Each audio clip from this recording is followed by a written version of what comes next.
Vilvamangala. This is a story from one of the books of India called Lives of Saints. There was a young man, a Brahmin by birth, in a certain village. The man fell in love with a bad woman in another village. There was a big river between two villages, and this man every day used to go to that girl, crossing this river in a ferry boat. Now, one day he had to perform the obsequies of his father, and so, although he was longing, almost dying to go to the girl, he could not. The ceremonies had to be performed, and all those things had to be undergone. It is absolutely necessary in Hindu society. He was fretting and fuming and all that, but could not help it. At last the ceremony ended, and night came, and with the night a tremendous howling storm arose. The rain was pouring down, and the river was lashed into gigantic waves. It was very dangerous to cross. Yet he went to the bank of the river. There was no ferry boat. The ferrymen were afraid to cross, but he would go. His heart was becoming mad with love for the girl. So he would go. There was a log floating down, and he got that, and with the help of it crossed the river, and getting to the other side, dragged the log up, threw it on the bank, and went to the house. The doors were closed. He knocked at the door, but the wind was howling and nobody heard him. So he went round the walls and at last found what he thought to be a rope hanging from the wall. He clutched at it, saying to himself, "Oh, my love has left a rope for me to climb."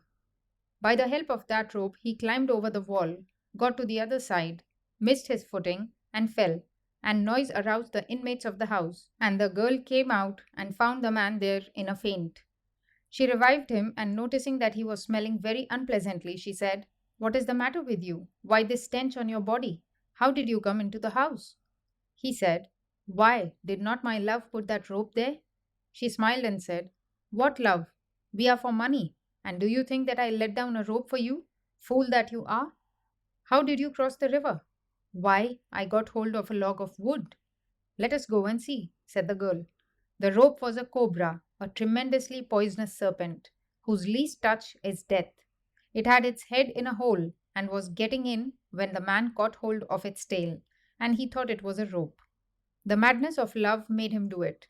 When the serpent has its head in its hole and its body out, and you catch hold of it, it will not let its head come out.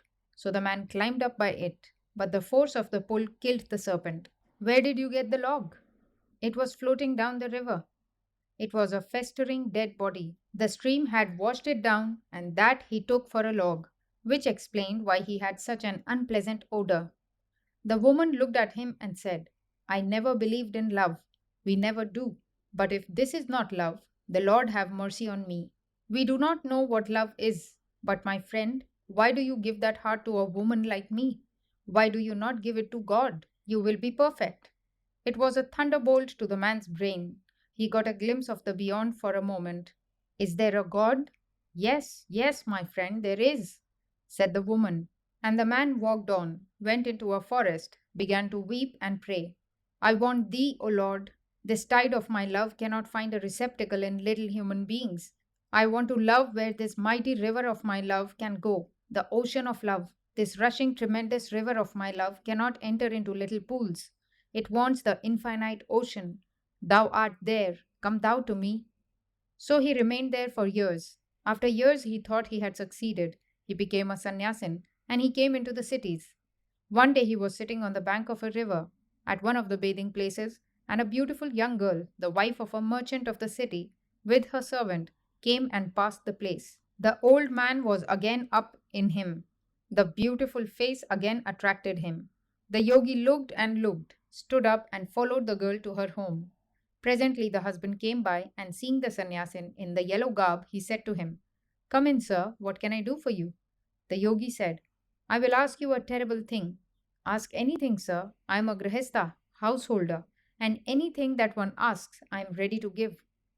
"I want to see your wife." The man said, "Lord, what is this?" "Well, I am pure, and my wife is pure, and the Lord is a protection to all." "Welcome. Come in, sir." He came in. "Welcome. Come in, sir." He came in, and the husband introduced him to his wife. "What can I do for you?" asked the lady. He looked and then said, "Mother, will you give me 2 pins from your hair?" "Here they are." He thrust them into his two eyes, saying, Get away, you rascals. Henceforth, no fleshy things for you. If you are to see, see the shepherd of the groves of Vrindaban with the eyes of the soul. Those are all the eyes you have. So he went back into the forest. There again he wept and wept and wept.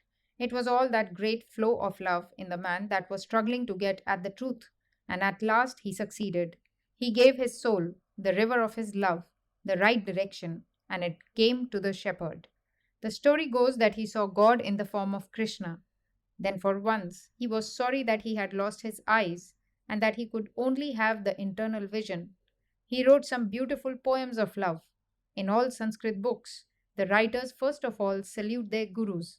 So he saluted that girl as his first guru.